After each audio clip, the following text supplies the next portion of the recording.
Yaxshimsizlar?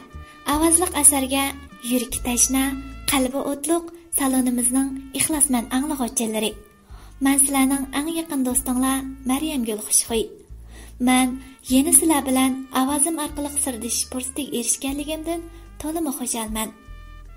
Navbatda o'zinglarda bo'ladigani ovozliq kitob saloni bilan Xushxo'y 25 saloni birlashib ovozga oldirgan asar Sungan gul. Abdori Adila Abla Yaproq. Avazda Maryamgul Xushxo'y, Yusufjon Abdurahmon. Musiqiy tahriri Yusufjon Abdurahmon. Bu asarni ovozliq kitob saloni Xushxo'y 25 salondan boshqa salon va torbatlarning ijozatsiz ko'chirib tarqitishiga qat'iy ruxsat qilinmaydi. Amgikimizga hurmat qiling.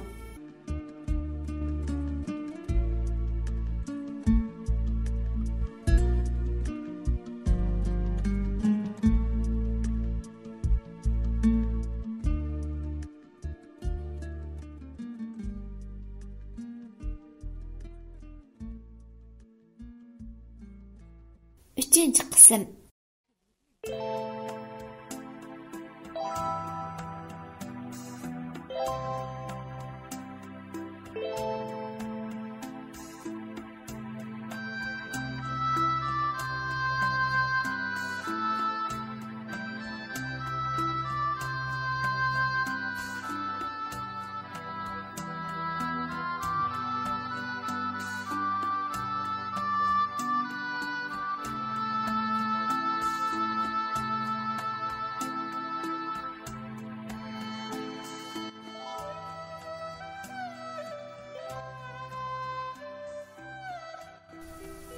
Qiynatam, qiynanamlar Erkinni zo'rlab ep keldimi yoki Erkin pushaymon qildimi, bunisi menga noma'lum. Ularning meni akatkili kelgini xo'shallik ish edi. Chunki men kassamlar mening shahzodam yetim bo'lib qolmaydi. Qarang'u ko'chalarda ana meni qutqaz, meni apkat deb nola qilmaydi. Erkinlar kelgili bugun saq 3 kun bo'ldi. Uydagilarni uni buni deb qayli qildi. To'g'risini deganda cho'nglarning yuzini qildi desam to'g'ri bo'ladi. Shunda qilib men balamni elib Erkinlar bilan Urumchiga qaytib ketdim. Bu qatim ahvolim xeyli yaxshi bo'ldi. Erkinda o'zgarish xeyli zo'r bo'lib, menga kuyindigan, uyga baldur qaytib keldigan bo'lib qolgan edi. Bugun mu kechlik tomoqni etib Erkinga telefon qilay deb tursam, eshik qo'ng'irg'i jiringladi. Berib eshikni ochsam Erkinkan. O kulib turadi. Xotin, men qaytib keldim. Erkin shundoq deb meni yengil quchoqlab qo'yib, balaning yotoq uyiga qarab mangdi. Amdila uyg'ongan balani ko'tarib, erkiltishga boshladi. Mening omaq shahzodam, nima degan omaqasan? Omaq quzam, kela men seni birdam ketiray. Dadan sana bek amroq. Sen nima degan omaq, a? Qaytishidek sudish chiroying. Texim omaq ko'rsatdi odamga seni. Men sana bek amroq. Qanikilar birdam o'ynaylik, a? Dada, men musanga bek amroq. Sen bek yaxshi. Rostla, men bilan birga o'ynamsan? Albatta. Bo'ladi dada, amsha men bilan poyiz o'ynashib ya? Ma'qul, shahzodam. Kela. Dada, birga o'ynaylik bilamdi. Bo'ladi shahzodam. Qani biz birlikda o'ynaylik. O'g'lim amdili chiqayotgan chuchuk tillari bilan dadasiga to'xtamay so'zlaydi. Ularga havas bilan qarab ketdim.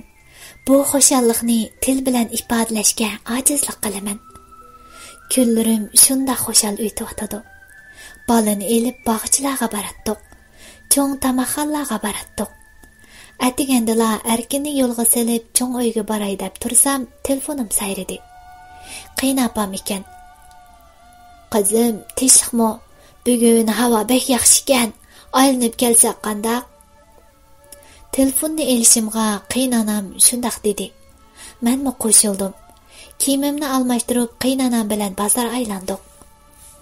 Qizim, tush bo'pti. Biror yerga kirib tamoq yesak qanday? Men ma'qul degan ma'nida beshimni langshitdim. Biz shu atrofdagi ma'lum bir tamoqxonaga kirdik. Tamaqlarni buyurtib birdan paranglashib o'tirdik. Onungacha balam: "Anna, men marujni yeyman. Menga marujni elib bering-a?" deb g'alva qilg'il turdi. Ma'qul, men elib beray. Men o'rnimdan turib bo'lgacha qaynonam balani yetlab mangdi. Aradan 5-10 minut o'tgandan keyin qaynonamning o'ng suli o'chgan holda qaytib keldi. "Ana, nemish bo'ldi?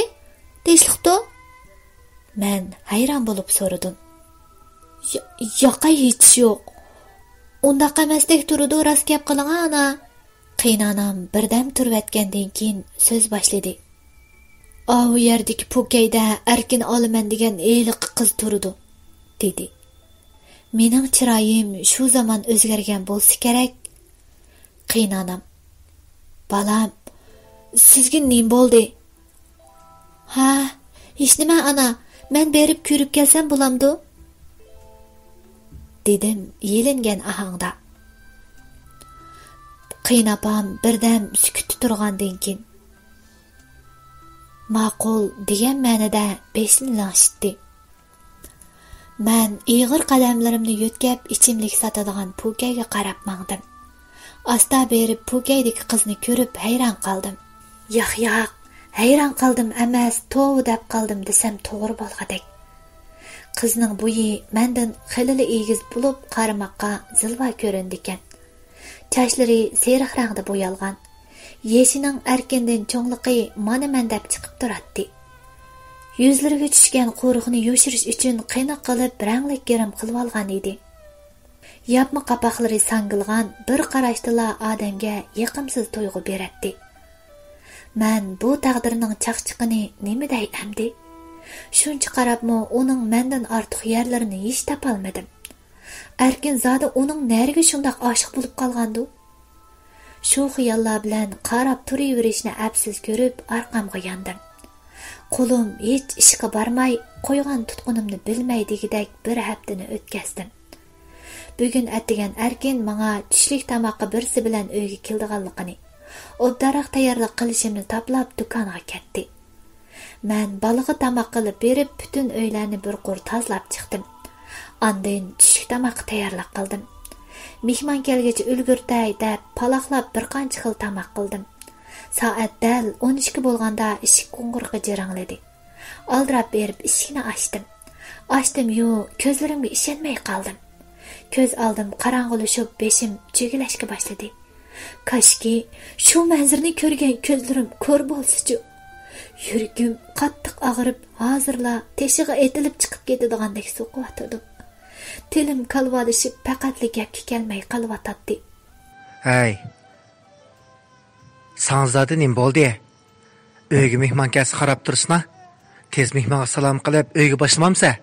Hey xotin, sanzada nima bo'ldi? Sana gap qo'yatma." "Qani uyga kiring." Ular o'ltirib bo'lgacha men choy damlab elib chiqdim. Ikkalani tanishtirib qo'yay. Bu yoq ayolim, ismi Aqida. Bu qiz bo'lsa, do'konimizga yangidan yordamlashga kelgan qiz, ismi Shakila. Biz o'zaro salomlashdik. Bo'ldi xotin, endi tomoqni tartqin.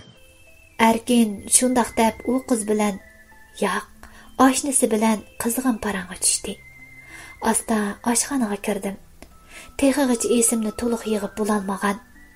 Men asta oshxonaga ko'z yugurtib, taxt ustida turgan pichoqqa ko'zim tushdi. Pichoqni qo'limga oldim. Yengli chaqlatgan pichoq ko'z oldimda yaltirab turadi. Mushu pichoq bilan ikkisini tangla o'ltirib, biroqli qutulashchi. "Ay, nimadan chiqmaysa?" Erkinning to'lishdan esimga kelib, kallamga kelgan bu mudhish xiyoldan cho'chib pichoqni tashladim. "Zadi nima ish qilyapsa? Nima turang ovoz u?" Erkin shundoq deb oshxonaga kirdi.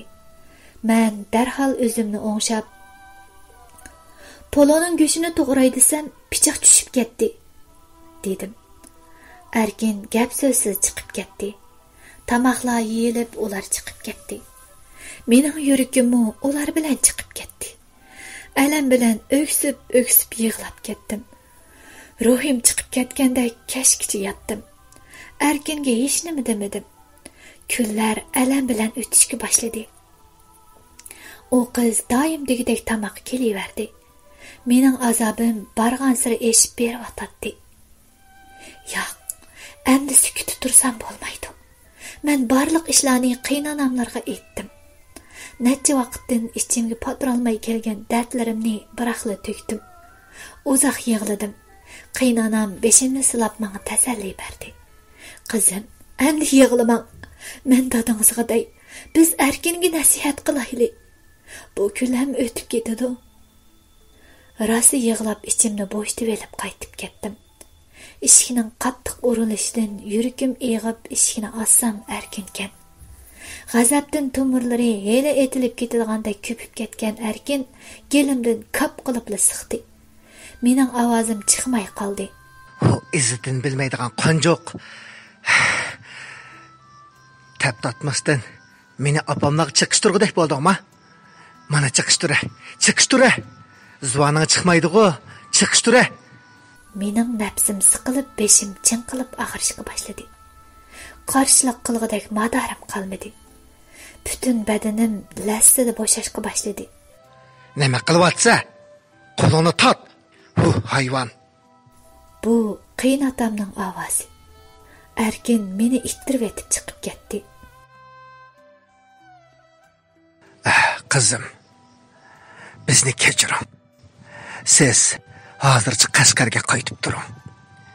Anangiz holingizdan xabar elib tursin.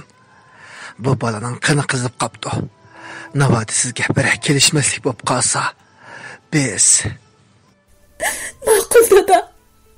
Men shundaq deb gapni tugitib, og'rib turgan gelimni silab yotoq uyimga kirib ketdim. Yotoq uyimga kiribla uxlayotgan o'g'limga qarab, o'zimni tutib ololmay yig'lab ketdim. Shu yig'lagancha barliq dardlarimni chiqarib etmoqchi bo'lgandek tong otqicha bolamni quchoqlab yig'lab chiqdim. Burun hech ish bo'lmasa, cho'nglar meni himoya qiladi. Endi ularmi mendan kechdi. Balkim o'g'liga amal qilolmagan bo'lsa kerak. Bo'lmasa hargiz mendan voz kechmaydi. Kechicha uxlamag'achqimi, beshim og'rib tursimu, bolamni elib cho'ng uyga bordim. Qiynanamning chiroyimi yaxshi emas turadi. Qiynanam qo'limni tutib turib so'z boshladi.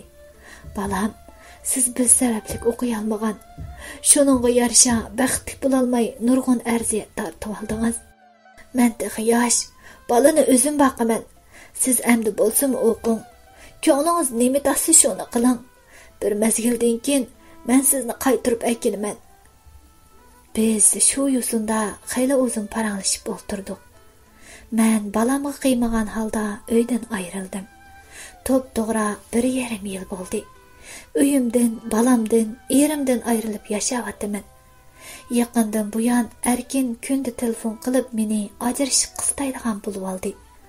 Men uning til ahonatiga chidab bo'lolmay Urumchiga keldim.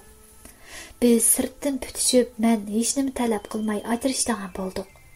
Balani Erkin baqadigan, men qarallik ko'rib turadigan bo'lib kelishdik. Sotdan chiqib Erkin menga qarab qo'ymasdan o'z yo'liga ravon bo'ldi. Men oxirgi qatim Erkinga qaradim. U aldirash mashinasi tarafga ketib boradi. Menmo oldimga qarab yurib ketdim. Mening qalbim yara bo'ldi. To'g'risini aytganda, mening muhabbat gulim so'ndi. Ko'nglim so'ndi. Hayotga muhabbatlik ko'zim bilan qariy olmaydigan bo'lib qoldim. Yuragimning cho'nqur qatlamlariga o'rnab ketgan erlarga bo'lgan o'chmanlik bo'xsurib chiqishga boshladi. Endi ko'proq pul topib, balamni qashimga qaytirib akilish uchun yashayman. Tamam. Xotima. İnsanlar dünya apredi bo'lgandan tartib muhabbat degan bir eg'iz so'zga bog'lanib yashab keldi. Haqiqiy sap muhabbat dunyoni o'zgartiradi. Razillik, foyda manfaatga to'lgan muhabbat odamni, ya'ni o'zining qo'lida o'zini vayron qilib yetalaydi. Bu hayotning qonuniyati. Bu hayotda odam nurg'un tanlashga duch keladi ekan. Ko'ngilchaklik bilan chiqargan shu oddiy qaroringiz sizni mangulik pushaymonda qo'ydi ekan. Hayotda hech qanday narsa o'zingizda qadrli emas. Do'stim, qadrlaning, hayotni suying. Har vaqt hayotga kulib beqing. do'stlarimizning salonimizni do'stlariga tavsiya qilib qo'yishini chin yurakimizdan umid qilamiz.